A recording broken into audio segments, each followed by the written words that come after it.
Assalamualaikum warahmatullahi wabarakatuh. Selamat sore. Ke kami dari kelompok Teknofisika ingin mempresentasikan hasil review paper kami yaitu Econophysics in Stock Market, Modeling Price Fluctuation with Statistical Physics. Dengan saya Kusnal Arif Hadi Purnama, NIM 1022281. Saya Yuni Nanda Maharani, NIM 122 tiga. Saya Sakarya Yudastri dengan NIM 1022220.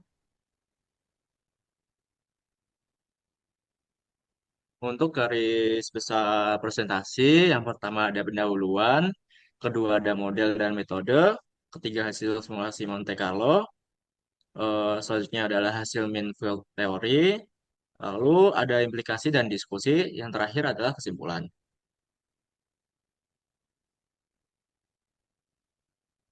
Untuk konteks permasalahan, permasalahan kita adalah pasar saham merupakan sistem kompleks yang dipengaruhi oleh interaksi ribuan agen, pembeli atau penjual, kebijakan, dan faktor eksternal. Nah, perilaku harga ini seringkali tidak terduga, seperti fluktuasi ekstrim, contoh krisis 2008, dan volatility clustering atau pergerakan harga bergelombang. Nah, pendekatan ekonomi konvensional seperti model stokastik itu memiliki keterbatasan dalam menjelaskan fenomena ini secara fundamental.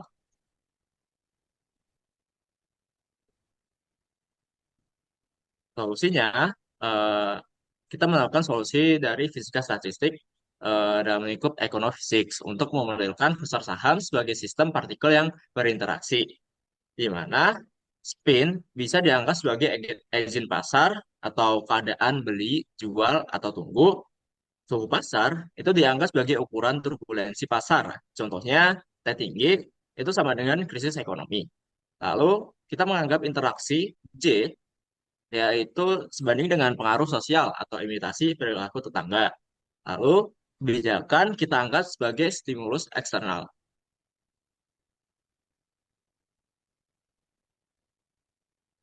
Tujuan penelitian sendiri adalah yang pertama memahami bagaimana parameter fisika seperti T, J, H itu mempengaruhi dinamika harga.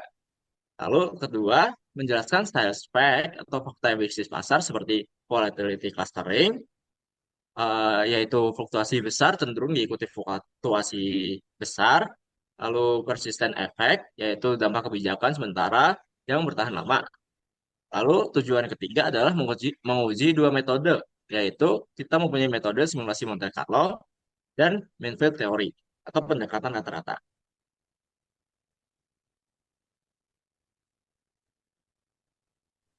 Motivasi dan signifikansi, yaitu keunikan model, yaitu menggabungkan interaksi lokal antar agen dan global atau harga pasar. Kedua, menjelaskan mengapa intervensi pasar bisa gagal atau berhasil tergantung suhu ekonomi atau T. Aplikasinya, yang pertama adalah prediksi dampak kebijakan ekonomi, contohnya kuantitatif easing dalam kondisi pasar tertentu. Kedua, identifikasi titik krisis atau TC di mana pasar paling rentan terhadap guncangan. Kemudian kita masuk ke model dan metode. Di sini kita menggunakan analogi fisika dengan ekonomi, di mana spin itu dimodelkan sebagai agen pasar, di mana ada beberapa keadaan, yaitu plus satu berarti beli, min satu berarti jual, dan nol berarti tunggu. Jika model yang digunakan adalah multi-state. Dan yang kedua ada suhu pasar atau T. Analogi ini eh, menggunakan suku dalam fisika, yaitu T. Jika T rendah, pasar akan tenang dan agennya cenderung seragam. Sedangkan jika T tinggi, pasarnya akan turbulen dan terjadi fluktuasi acak. Yang ketiga yaitu interaksi atau J. Kekuatan ini imitasi antar agen ini eh, ada contohnya tren beli di sekitar mempengaruhi keputusan. Kemudian persamaan energi dan dalam simulasi yang kita gunakan, nih, energi agen menggunakan persamaan sebagai berikut, di mana eh, ada keterangan berupa interaksi dengan antar tetangga itu J, pengaruhan harga antar global itu A, dan kebijakan eksternal adalah H. Kemudian metode simulasi yang kita gunakan ada dua. yaitu Monte Carlo dan mean field theory. Monte Carlo itu mengupdate keadaan agen secara iteratif dengan aturan probabilitas dan parameter yang digunakan itu ada ukuran jaringan, suhu, dan durasi simulasi. Kemudian mean field theory, kita menggunakan asumsi yaitu pembeli dan penjual sebagai dua komunitas terpisah dengan interaksi interkelompok yaitu J1 dan J2 dan interaksi antar kelompok yaitu K12 tidak sama dengan K21 atau asimetris. Persamaan MFT yang digunakan sebagai berikut. Dengan B adalah fungsi Brillouin untuk menghitung rata-rata. Kemudian visualisasi jaringan dan simulasi, yaitu struktur jaringan yang digunakan itu FCC lattice dengan tiap agennya berinteraksi dengan 12 tetangga terdekat. Hasil simulasi warna merah berarti beli, hijau berarti jual. Ini menunjukkan dinamika dan parameter yang digunakan adalah sebagai berikut. Masuk ke flowchart atau diagram alir dari metode, yaitu simulasi Monte Carlo sebagai berikut dan simulasi mean field theory sebagai berikut. Kemudian kita masuk ke hasil data, yaitu pertama hasil data simulasi Monte Carlo. Di sini kita pertama adalah menganalisis temperatur kritis dari setiap data yang kita gunakan. Pada grafik gambar 6 terlihat bahwa ada puncak-puncak yang ada pada temperatur yang sama, yaitu 6,7 yang menunjukkan bahwa ini adalah temperatur kritis dari data yang digunakan. Temperatur kritis ini terjadi yaitu saat sistem bertransisi dari ketidakteraturan ke ketidakteraturan, seperti pasar yang bergeser dari tren ke kekacauan. Kemudian yang kedua yaitu kita meninjau volatility clustering yang terjadi, yaitu perubahan tajam yang terjadi berulang. Yaitu pada gambar 6 grafik B terlihat bahwa adanya fluktuasi pada data saat diberikan temperatur 6,6 yang ada berada di sedikit di bawah TC. Ini menunjukkan perilaku yang sesuai dengan pasar nyata saat krisis atau kondisi tidak stabil. Kemudian selanjutnya kita meninjau bagaimana H diterapkan pada data kami, yaitu pasar paling sensitif di dekat suhu kritis, di mana bahkan kejutan kebijakan kecil H dapat menyebabkan perubahan harga yang bertahan lama. Terlihat bahwa gambar 6 grafik B saat diberikan di grafik hijau itu terjadi kelonjakan dan bertahan. Dan yang keempat yaitu diberikan H yang kecil. Jika H terlalu lemah, kejutan tidak akan berpengaruh lama. Jadi ada kekuatan kritis HC yang dibutuhkan untuk menghasilkan perubahan harga yang bertahan. Hal ini hanya berlaku dekat suhu kritis. Kemudian masih di bagian hasil data, kali ini menggunakan simulasi mean field theory. Pada gambar 8, agen dibagi menjadi dua komunitas yang berbeda, yaitu pembeli dan penjual. Masing-masing kelompok memiliki nilai pengaruh internal yang berbeda, yaitu J1 sama dengan 1 untuk pembeli dan J2 sama dengan 0,5 untuk penjual. Selain itu, interaksi antar kedua kelompok bersifat asimetris dengan nilai K12 sama dengan 1 dan K21 sama dengan minus 0,5. Yang berarti bahwa satu kelompok memiliki pengaruh yang lebih besar terhadap kelompok lainnya. Kemudian grafik ini menunjukkan persentase agen dalam masing-masing komunitas yang memiliki kecenderungan untuk membeli atau menjual pada berbagai nilai suhu. Pada suhu T sama dengan 4,98, kedua kelompok tetap berada pada kondisi awalnya, menunjukkan perilaku yang stabil. Namun, pada T sama dengan 6,78 dan T sama dengan 10,82, terjadi osilasi yang menggambarkan fluktuasi tren pasar dari waktu ke waktu. Sementara itu, pada T sama dengan 12,62, kedua kelompok cenderung mencapai kondisi netral atau disebut juga sebagai keadaan setimbang pasar atau market clearing. Hal ini menunjukkan adanya perbedaan dalam respons antar kelompok dapat menyebabkan pergerakan harga yang tidak stabil.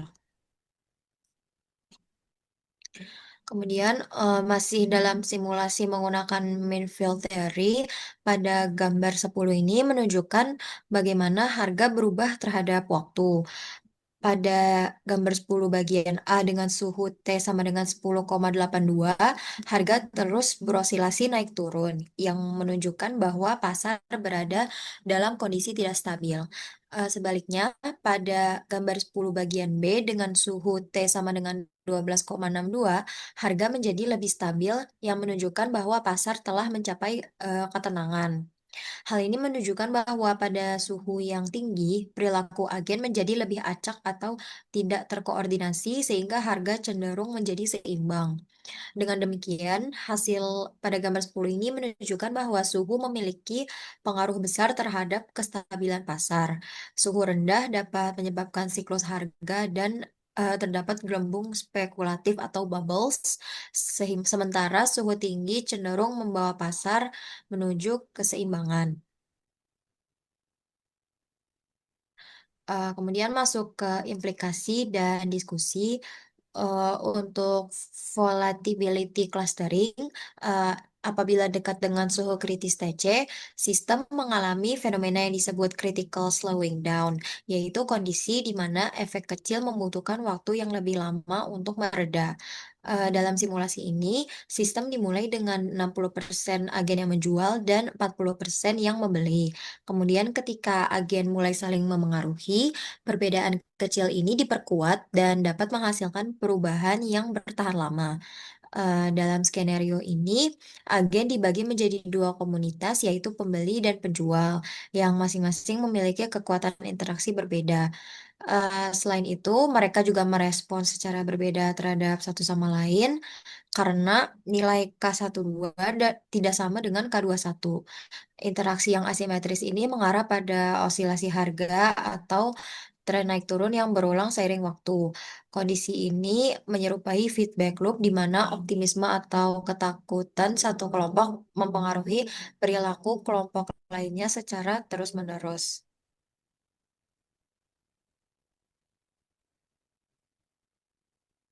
Oke. Untuk kesimpulannya, penelitian pada paper ini menunjukkan beberapa pengaruh utama dari parameter fisika terhadap dinamika pasar. Pertama, pasar menjadi tidak stabil saat suhu ekonomi mendekati suhu kritis atau T mendekati TC. Pada kondisi ini, intervensi kebijakan hanya akan efektif jika kekuatannya melebihi ambang tertentu, yaitu H lebih dari HC. Kemudian yang kedua, fenomena volatility clustering ditemukan di sekitar suhu kritis, di mana fluktuasi besar dalam harga cenderung diikuti oleh fluktuasi besar berikutnya, mencerminkan adanya korelasi jangka pendek. Ketiga, ditemukan persistent effect, yaitu kebijakan atau kejutan jangka pendek dapat menghasilkan efek jangka panjang jika diterapkan saat pasar sedang dalam kondisi tidak stabil dan dengan kekuatan yang cukup besar. Kemudian yang keempat, dari sisi metodologi, pendekatan Monte Carlo dinilai sangat akurat dan mampu menangkap fluktuasi dengan baik, tetapi memiliki beban komputasi yang tinggi. Sementara itu, mean field theory lebih efisien dalam menjelaskan pola perilaku pasar, namun mengabaikan kerandoman atau fluktuasi acak. Kemudian kesimpulan terakhir dari sisi implikasi, hasil penelitian ini menekankan pentingnya waktu dan intensitas intervensi bagi pembuat kebijakan. Sementara itu, bagi trader atau investor, kondisi pasar pada T mendekati TC perlu diwaspadai karena harga dapat menjadi sangat tidak stabil. Sekian presentasi dari kelompok kami. Mohon maaf apabila ada kesalahan kata. Wassalamualaikum warahmatullahi wabarakatuh. Selamat sore, Pak.